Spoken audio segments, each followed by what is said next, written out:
নমস্কার। আজ আমাদের এই সান্ধ্য বাসরে আমি বারাণসী শ্রী বিশ্বনাথ মন্দির দুবার আক্রান্ত হয়েছিল ঔরঙ্গজেব বাদশার হাতে। প্রথমবার দশনামী সম্প্রদায়ের নাগা সন্ন্যাসীদের প্রবল বিক্রমে তিনি কিছু করতে পারেননি। সেই ঘটনাটা আজকে আমি আপনাদের বলবো। প্রথমেই বলি, বারাণসী দেশটা এত বছর স্বাধীন হয়ে গেছে, তবু এখন আমরা বলি বেনারস। কোথায় গিয়েছিলে? বেনারস। কোথায় পড়ো? বেনারস হিন্দু ইউনিভার্সিটি। এটা সাহেবরা আমাদের উচ্চারণ করতে পারতো না, তাই তারা বেনারস বলে কাজ সারত। আসলে উচ্চারণটা বারাণসী। এখানে দুটি নদী, বরুণা এবং অসি, এই দুটি নদীর সঙ্গমস্থল, সেই হিসেবে স্থানটির নাম বারাণসী।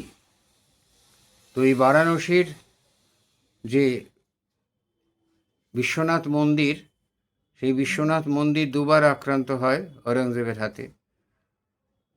প্রথমবার নাগা সন্ন্যাসীদের বিজয়ের কাহিনী ইতিহাসে নথিভুক্ত হয়নি, আর অন্তত আমরা আমাদের বাল্যকালে যে ইতিহাস পড়েছি সেখানে খুঁজে পাইনি। কিন্তু এটি স্যার যদুনাথ সরকারের মতো ঐতিহাসিকও এই হিস্ট্রি অব দশনামী নাগা সন্ন্যাসীতে এটি নথিভুক্ত করেছেন।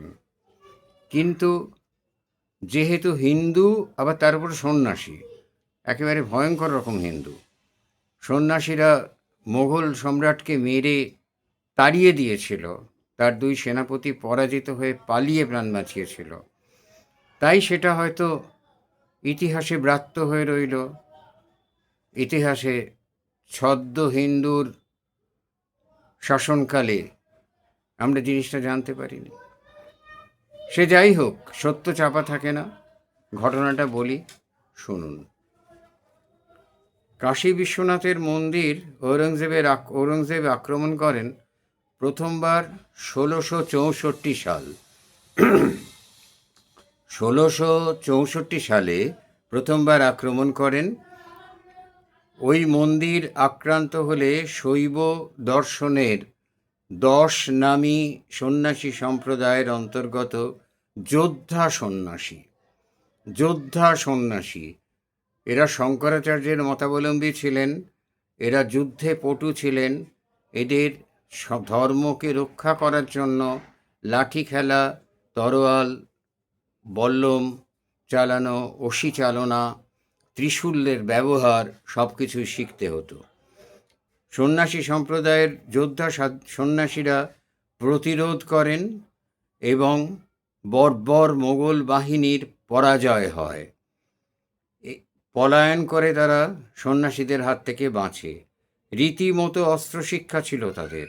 অস্ত্র বলতে ছিল লাঠি, বর্শা, তলোয়ার, ত্রিশূল, ঢাল, আর স্থানীয় কোনো রকম ধারালো অস্ত্র থাকতে পারে, কুঠার ইত্যাদি। নাগা সাধুদের সংখ্যা ছিল প্রায় 40,000, কিন্তু যথারীতি মূল ধারার ইতিহাসে এর সুনির্দিষ্ট উল্লেখ নেই।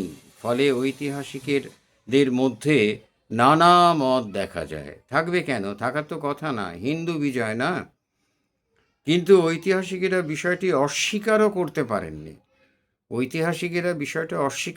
পারেননি। সব ঐতিহাসিক তো আর বিশেষ অনুদান প্রাপ্ত হয়ে লেখেননি ইতিহাস।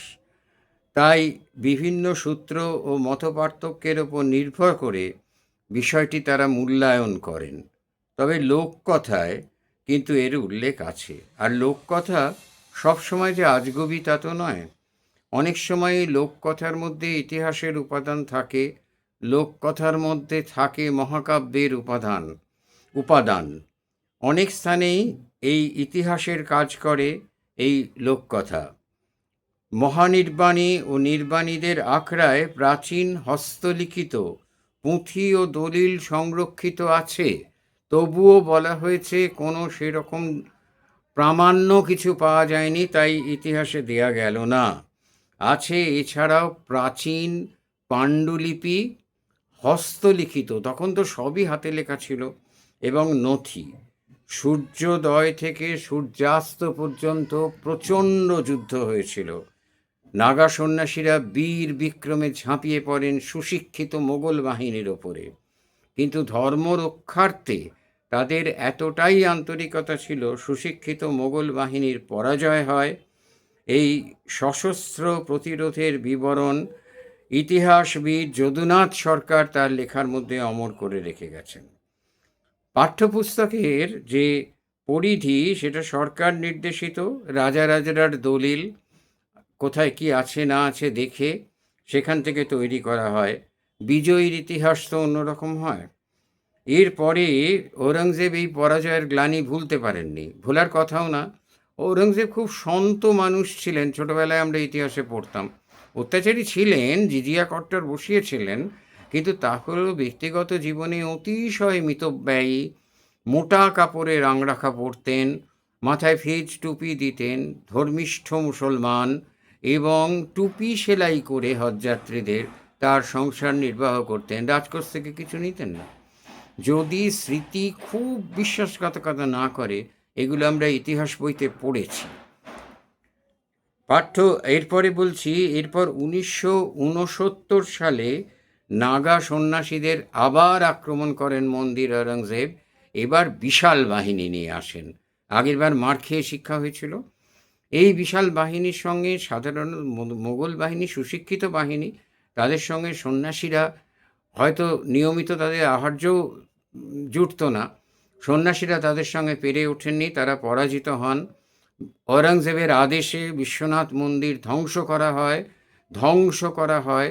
অবশ্য বিশ্বনাথ মন্দিরের সেবায়িতরা আগেই বিষয়টি আন্দাজ করতে পেরে জ্ঞানবাপী কূপে এই মূর্তিটি, শিবলিঙ্গটি লুকিয়ে ফেলেন। তাই শিবলিঙ্গটা নষ্ট করা যায়নি, সোমনাথের মতো টুকরো টুকরো করে জামা মসজিদের পথে ছড়িয়ে দেওয়া যায়নি। এবং মন্দিরের অস্তিত্বের এখানে পরে আর্কিওলজিক্যাল ASI এর জরিপে সেখানে একটি বড় মন্দিরের হদিশ পাওয়া গেছে। মূল ইতিহাস বইতে NCERT বা রাজ্য বোর্ডের পাঠ্যপুস্তক যেটা, সেখানে কিন্তু এই দ্বিতীয় পরাজয়ের কাহিনীটা সগৌরবে লেখা আছে। সেখানে প্রথমটা লেখা নেই, দ্বিতীয়টা কিন্তু লেখা আছে। শিবলিঙ্গ লুকিয়ে ফেলার ঘটনাটা লেখা আছে কিনা আমার জানা নেই। এইখানে জ্ঞানবাপী মসজিদ তৈরি করেন মহান মোগল সম্রাট, শেষ মোগল সম্রাট ঔরঙ্গজেব। এরপরে ইন্দোরের মহারানী অহল্যাবাই হোলকার 1780 সালে নিজস্ব ব্যক্তিগত অর্থ দিয়ে এই মন্দির আবার পুনঃপ্রতিষ্ঠা করেন। মুসলমানেদের তো চিরকালই আমাদের ইতিহাস, আমাদের অতীতের কিছু অংশের পূর্বজরা মুসলমানদের কেন জানি না তোষণ করে এসছেন। বর্তমানেও সেই তোষণ নীতি সমানে চলছে, আর এখনও সেই নব্যোত্থিত কোনো দল বা 100 বছরের প্রায় প্রাচীন একটি দল, তারাও কিন্তু মুসলমান তোষণ করেই যাচ্ছে। তো সত্যি কথাগুলো ইতিহাসে আসতে দেয় না। অহল্যাবাই বুর্জোয়া ছিলেন, তো সেই জন্য তাই তিনি তার অর্থ ব্যয় করে তিনি এই মন্দির পুনঃপ্রতিষ্ঠা করেন। আর 1839 খ্রিস্টাব্দে রাজা রণজিৎ সিংহ মন্দিরের গম্বুজে স্বর্ণালঙ্কার যুক্ত করেন। সন্ন্যাসী বিদ্রোহের সঙ্গে এটার কিন্তু কোনো সম্পর্ক নেই, এটা একটি আলাদা ঘটনা। এটা কাশীর ওই মন্দিরটি ভাঙার উদ্দেশ্য ছিল ঔরঙ্গজেবের। ঔরঙ্গজেব অজস্র মন্দির ধ্বংস করেছেন, ভীষণ ধর্মিষ্ঠ মুসলমান ছিলেন। তিনি জানতেন কাফেরদের মন্দির ধ্বংস করলে মৃত্যুর পরে অনেক কিছু পাওয়া যাবে। আর তিনি অত্যন্ত সদাচারী ছিলেন বলেই সম্ভাজিকে টুকরো টুকরো করে জলে ভাসিয়ে দিয়েছিলেন। নির্মম উপায় উদ্ভাবন করে বিরোধীদের হত্যা করতেন ঔরঙ্গজেব। কিন্তু ঔরঙ্গজেবও ভারতীয় হিন্দু সন্ন্যাসী, নাগা সন্ন্যাসী দশনামী সম্প্রদায়ের তাদের হাতে নির্মমভাবে পরাজিত হয়েছিলেন। শুধু তার 2 সেনাপতি পালিয়ে যেতে পারে, তাদেরকে কিন্তু হত্যা করা যায়নি বা তারা ধরাও পড়েনি। এই প্রচণ্ড যুদ্ধের পরিণামে প্রায় ধ্বংস হয়ে গিয়েছিল। পরে আবার নতুন করে এই মন্দির তৈরি করা হয়। মন্দির তৈরির ঘটনাটা আমি বললাম। এইটা হচ্ছে আমাদের ইতিহাস। এই ইতিহাস কিন্তু লুক্কায়িত। দ্বিতীয়বারেরটা ইতিহাসে আছে, প্রথমবারেরটা লুক্কায়িত। কারণ প্রথমবারেরটা ছিল হিন্দু সন্ন্যাসীদের জয়। এরপরে বিশ্বনাথ মন্দির আজও সগৌরবে আছে। পৃথিবীর প্রাচীনতম শহর বলা হয় বারাণসীকে। বারাণসী আজও গঙ্গা তীরে বিদ্যমান। বারাণসী থাকবে। ইতিহাস চেপে রাখা যাবে না, ইতিহাস জানা যাবে। আপনারা যারা শুনলেন তারা বিষয়টি চিন্তা করবেন, ভাববেন এবং আপনাদের মূল্যবান মন্তব্য দিয়ে আমাকে ঋদ্ধ করবেন। আবার বলি, মন্তব্য ইতিবাচক হতে পারে, মন্তব্য নেতিবাচক হতে পারে। সব মন্তব্যই আমাকে ঋদ্ধ করে। নমস্কার।